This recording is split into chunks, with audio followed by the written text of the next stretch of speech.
Olá, pessoal. Estamos aqui para a continuação das aulas da disciplina de algoritmos aqui do Departamento de Ciência da Computação da Universidade Federal de Juiz de Fora. Dessa vez, nós estamos na aula 5. Nós vamos começar falando sobre os comandos de repetição. Na verdade, essa aula foi dividida em duas. Nós temos a aula 5, parte 1, que vai abordar um dos comandos de repetição, e depois a aula 5, parte 2, que nós vamos abordar o outro comando de repetição. Antes de iniciarmos com os slides, é importante, primeiro, entendermos o que é uma repetição e se isso é comum nas nossas vidas. Se você já pensou aí que sim, isso é comum na sua vida, você acertou. Nós estamos acostumados no dia a dia a fazermos repetições sobre certas coisas. Isso é muito comum. Um exemplo clássico é para quem vai, por exemplo, à academia. Você vai na academia, chega lá, tem a sua ficha, que você tem que cumprir os certos exercícios naquela ficha. E aqueles exercícios exigem a repetição. Então, por exemplo, você vai fazer tantas vezes um determinado exercício, tantas vezes outro determinado exercício. Na verdade, o movimento, vamos dizer, é o mesmo, né? No caso, por exemplo, de um levantamento de peso, alguma coisa,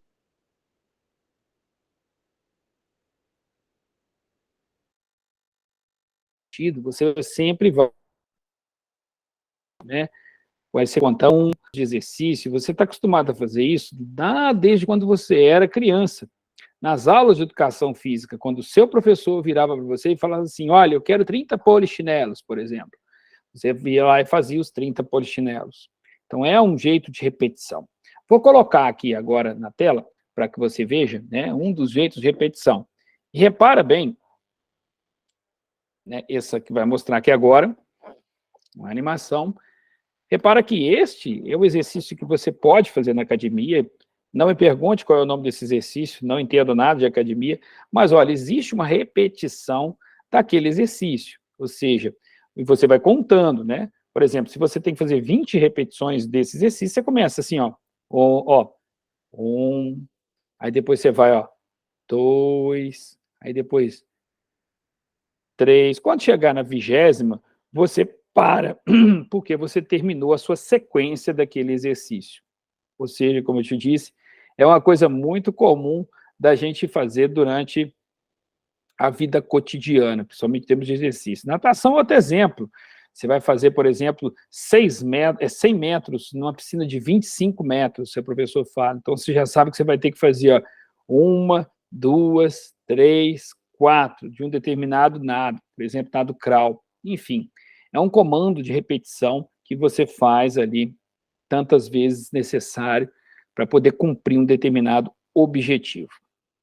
Aqui dentro da programação, a gente traz para os comandos de repetição quando a gente quer repetir realmente um comando, número certo, número de vezes, tá? E aí vale a pena a gente pensar que com esses conhecimentos adquiridos até esse devido momento, se a gente pedisse para você repetir alguma coisa, você faria de uma forma completamente diferente da que eu vou ensinar. Vamos dar uma olhadinha nos slides para que a gente possa entender um pouco melhor sobre isso. Repara bem, vamos dar uma olhada aqui nos slides. Só um minuto, vamos esperar que eles apareçam. Aí, ok. Se você ver bem, olha só, eu vou passar aqui para frente. Repara bem, se a gente pedisse para você escrever assim, quantas vezes a impressão deve ser feita? Né? E aí a gente pega, lê esse número de vezes, e aí você pergunta assim, olha, eu quero que seja impresso, por exemplo, 3 vezes. Aí você ia cair aqui no if 3 e ia fazer isso 3 vezes, ou seja, fazer a linha repetida 3 vezes. Se fosse 5, beleza. Vamos supor que esse programa terminasse aqui, eu pedisse para você assim, olha, eu quero que você imprime 100 vezes. Você vai fazer um outro if igual a 100 e escrever 100 vezes? Poxa, deve ter uma forma diferente de fazer isso, né? Não adianta eu ficar repetindo o mesmo comando em todas as linhas. Então, eu tenho que arrumar um comando de repetição, ou seja, uma forma de repetir isso para que eu possa, vamos dizer assim, otimizar essa forma de programação. E isso é exatamente o comando de repetição, que a gente não viu até o devido momento, né? Vou passar um pouquinho para frente para chegar exatamente no comando de repetição. Está aqui. É o comando, o primeiro deles é o comando while, né, que seria enquanto. Enquanto uma condição, nessa determinada condição, eu faço essa quantidade de comandos que tem aqui dentro. Depois que terminar, eu continuo aqui embaixo. Então, ou seja, enquanto essa condição for verdadeira, eu faço a quantidade de comandos. Se ela for falsa, eu saio fora e venho aqui para baixo e executo o programa normalmente aqui embaixo no bloco de comandos 2. Bom, vamos pensar o seguinte. Deixa eu passar para frente um pouquinho. Olha só, mesmo problema que a gente viu anteriormente. Quantas vezes a impressão deve ser feita? Né, a gente viu com o if agora há pouco, né, que seria if igual a 1, 2, 3, aqui a gente não teria um if. Então a gente pega, lê o número de vezes e coloca, ó, while, eu crio uma variável chamada contador. Para que serve essa variável? Para contar a quantidade de vezes que está sendo feito, igual você faz na academia. O contador é você mesmo, né? Você vai contando na sua cabeça, 1, 2, 3, 4, até chegar ao número máximo que eu pedi para você na sua ficha, que seria o número de vezes, né? Então, aqui, o contador, por exemplo, está inicializado como 0, né? 0, e o número de vezes é o número que eu digitei. Então, por exemplo, se for 20, ele vai começar do 0 e vai até 20. Se for um número menor, por exemplo, 5, de 0 até 5. Então, eu começo aqui, ó, né? 0 até 5, eu faço a primeira vez. Depois eu pego esta linha, que seria o contador mais, ou seja, eu vou pegar e vou incrementar o meu contador.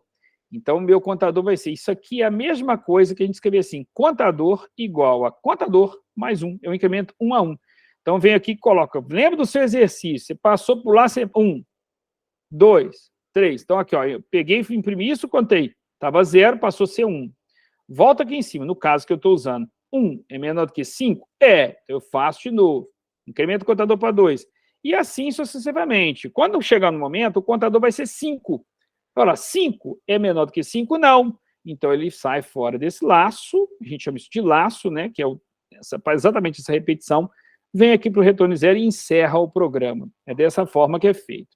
Nós temos aqui um teste de mesa para mostrar para vocês como é que funciona. Vamos dar uma inicializada aqui e começar a ver esse teste de mesa. Olha, comecei lá na linha 3, lembrando que aqui eu já tenho as variáveis número de vezes e o contador como sendo aí, assim, eu não sei qual é o valor, né? E o teste como sendo nada. Então, da linha 3 eu passo para a linha 5, declaro as variáveis, pergunto, ó, quantas vezes a impressão deve ser feita, está aqui no console, leio essa impressão, sem um número de vezes, então aqui no número de vezes eu coloco 3, estou na linha 7, e aí agora eu vou colocar o contador como sendo 0, ok?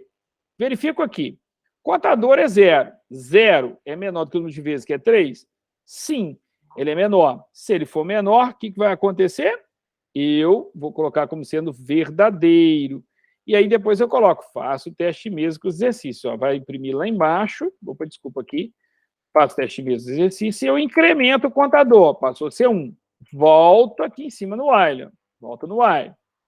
Faço de novo, 1 é menor do que 3? É, verdadeiro. Então, eu faço de novo, imprimo aqui outra vez, incremento o meu contador para 2 e faço outra vez. 2 é menor do que 3? É. Então, eu vou imprimir mais uma vez, incremento o meu contador para 3, volto lá em cima agora e faço o teste. 3 é menor do que 3? Não, é falso.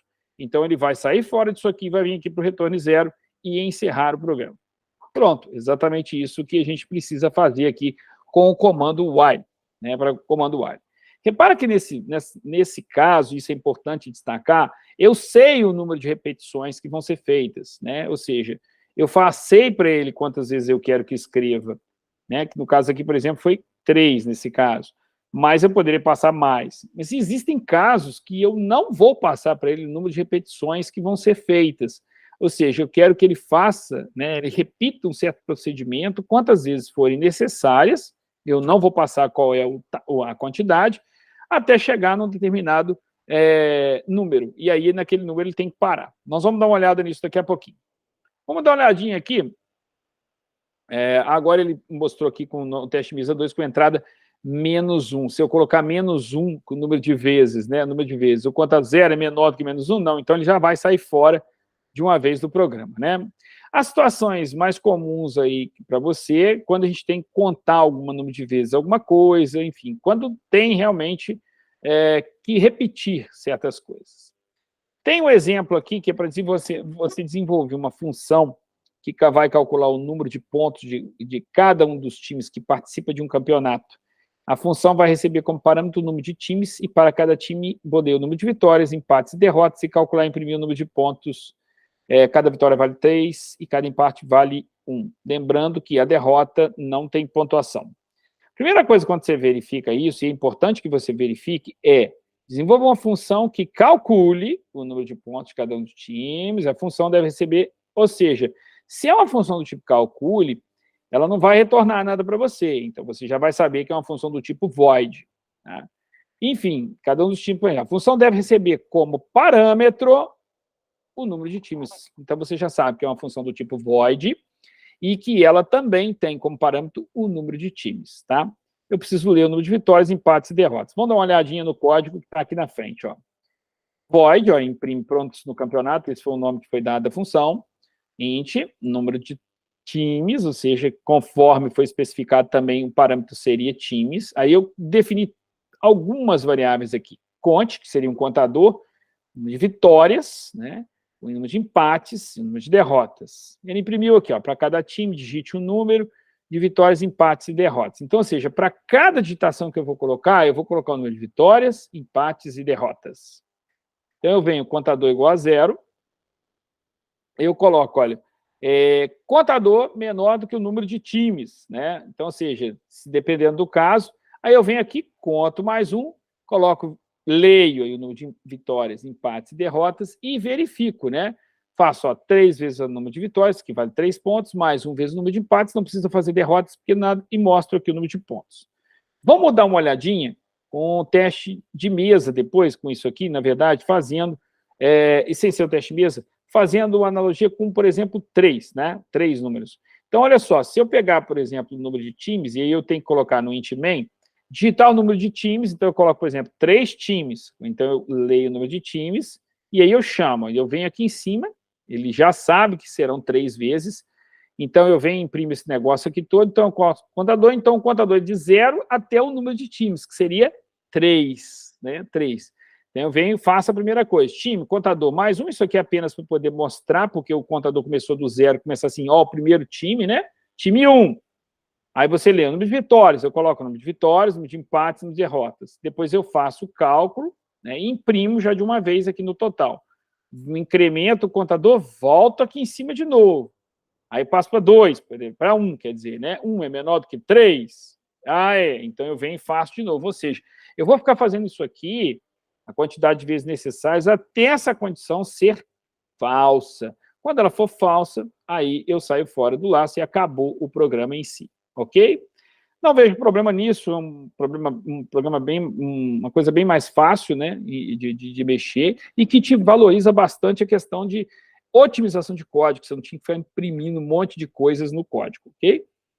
Vamos lá, a gente tem também o tipo de repetição que a gente não tem um número de repetições que vão ser feitas. Até agora a gente trabalhou com, eu sei quantas vezes vai ser repetido. Mas quando eu não sei, eu preciso arrumar uma estratégia para que eu saiba quando que eu vou sair fora do laço. Se a gente pensar bem, olha só, numa corrida, seja ela de Fórmula 1, enfim, de carros, por exemplo, no final da corrida, existe a bandeirada final, né, que o cara pega e dá aquela bandeirada final lá. Para que serve aquilo? É para poder indicar para todos os pilotos, enfim, que foi dado, por exemplo, o final daquela coisa. Lembrando que a corrida de Fórmula 1, a princípio, também exige uma repetição pelo número de voltas, né? Em termos de 70 voltas, mas não é a mesma coisa, lembra do seu programa também o que tem nos códigos, às vezes não é a mesma coisa, ele vai mudando. Mas quando eu passo uma bandeira, ou seja, é uma indicação de que a corrida terminou. E no caso é a bandeira quadriculada, que exatamente indica para os pilotos que existem outras bandeiras, né? E essa indica que a corrida foi encerrada. Então, aqui nesse caso do while, é importante que a gente também faça um negócio chamado flag, que vem de bandeira mesmo, né? Que indica o fim de dados de entrada, ou seja, qual é a minha flag? Ou seja, quando que eu vou terminar de digitar alguma coisa? Então, a gente coloca uma flag sempre quando a gente não souber o número de digitações. Vamos dar uma olhada no exemplo que está aqui. Repara bem, olha só. eu criei aqui o int main, fiz um num quad, né? Digite um número inteiro, 0 para sair. Então, eu sei que eu vou digitar um número inteiro, e quando eu digitar 0, a princípio, ele vai encerrar o programa. Aí eu venho aqui, por exemplo, vamos supor que eu digite 1. Aí ele vem aqui no número, lê o número 1, e eu venho aqui, ó, 1 é diferente de 0? É diferente de 0, beleza. Então eu venho aqui o quadrado, é ele vezes ele, e eu escrevo quadrado de 1 igual a 1, por exemplo. Depois eu repito isso aqui, ó, digite o número inteiro, 0 para sair. Vamos supor que eu digitei 2, C em 2, volta aqui em cima. 2 é diferente de 0? É. Faço aqui, quadrado, 2 vezes 2, 4. Mostra, quadrado de 2 é 4, volta do número. Vamos supor que eu digitei 5. Volto, leio o número, 5 é diferente de 0? É. Calculo o quadrado, 5 vezes 5, 25. Quadrado de 25 é, ó, de 5 é 25. Boto de novo, digite o número inteiro, 0 para sair. Vamos supor que eu digitasse 0 agora, que vai ser o último número, ou seja, eu quero parar de digitar, porque eu poderia digitar vários números infinitamente, mas eu quero 0 para sair. Então, eu digitei 0, li o número. 0 é diferente de 0? Não, 0 é igual a 0. Então, essa condição vai ser falsa. Aí, eu termino aqui o programa e acabou o fim de conversa. Ou seja, a minha flag, aqui a bandeira final, ou seja, quando que eu tenho que terminar de fazer o programa, é o número 0, que está aqui, na condição do while. Então, ou seja, eu só vou sair desse laço quando eu digitar um número que seja diferente de 0. Né? Minto, um número que seja igual a 0. Todos os números que forem diferentes de 0, que forem digitados, ele vai continuar fazendo o laço. Certo? Então, é exatamente isso aí. Aqui tem um teste de mesa, né, para a gente dar uma olhadinha. Eu vou passar nele o mais rápido possível. A gente vai colocar, digite um número, está aqui. Ele digitou ali o número 5, tá? O 5 aqui. Então, ele começou aqui, ó. 5 é diferente de 0? É. Então, é verdadeiro. Eu faço o quadrado, que é 25. Quadrado de 5 é 25. Né? Aí, coloco, digite o número 0 para sair. Aparece aqui embaixo. Digitei o número 2. 2. Voltei lá em cima. 2 é diferente de 0? É, verdadeiro. Então, eu pego, calculo o quadrado de 2, está aqui embaixo. Depois eu pego, coloco, digite o inteiro, 0 para sair. Depois eu vou digitar o 4. Aí, quadrado de 2 é 4. Vai de novo, digite. Aí eu digitei 0. Repara bem que agora eu digitei 0. Li 0, voltei lá em cima. 0 é diferente de 0? Não é diferente de 0. Então é falso. Aí ele sai fora aqui para o retorno e termina o programa. Ok? É uma coisa mais tranquila para que a gente possa fazer, entender como é que funciona essa estrutura do while. Então a gente viu um while, uma condição que eu sei quantas repetições vão ser feitas. Para isso, eu vou precisar de um contador para poder comparar isso. E a situação quando eu não sei o número de repetições, que aí eu preciso de uma flag para poder fazer a comparação e saber quanto que eu vou sair daquele laço, ok? Bom, aqui tem direitinho falando sobre a questão dos empates. Depois a gente pode mostrar para você que é, por exemplo, o programa no caixa eletrônico. Olha aí, alguns exemplos, né? Que seguinte, as opções de menu, olha, esse menu que está aí. Imagina que você vai fazer um programa que vai emitir isso. Então, se você digitar 1, ele vai lá e imprime o saldo da conta. Se digitar 2, ele, o saldo, né? 2 é o extrato, 3 efetua o pagamento de boleta. Ou seja, ele vai ficar infinitamente nesse menu. Até você digitar que número? 5. Então, lá você vai criar um while, por exemplo, opção diferente de 5. Porque se for diferente de 5, né, se for igual a 5, ele vai sair fora, né, do programa, entendeu? Então, quando for diferente de 5, ele vai entrar ali dentro e 5 vai encerrar o programa. Bom, aqui tem um caso, olha, que mostra para vocês, e inclusive usou a estrutura switch case, né, que é case 1, 2, 3, 4, e se for 5 ele sai fora, e assim vai. Nós vamos agora, na parte 2, resolver alguns dos exercícios que estão aqui, tá? Ou seja, eu começar aí com a letra A, com a letra B, com a letra C, vamos resolver alguns dos principais, né? Assistam aí a parte 2 desta aula.